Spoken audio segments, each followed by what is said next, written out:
nandito po tayo sa ating himpilan.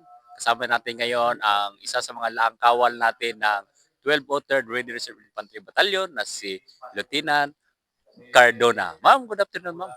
Ano ba yung ganap natin ngayon na araw dito sa ating himpilan, ma'am?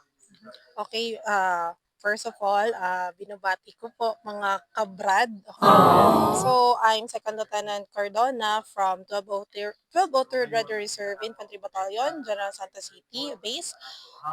Andito kami ngayon sa 12 RCDG para sa RRU Summit. So, RRU Summit,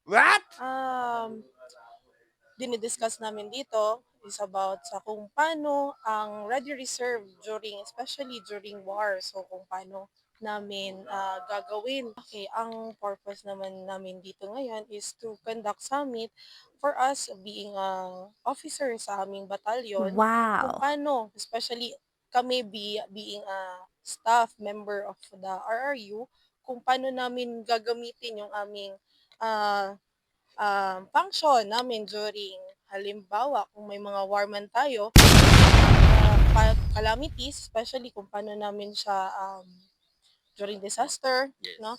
Paano kami Mabilis na mag-respond, Yes. especially kami sa reserve force, kung paano namin tutulungan yung community or especially yung mga LGUs. Thank you very much, ma'am.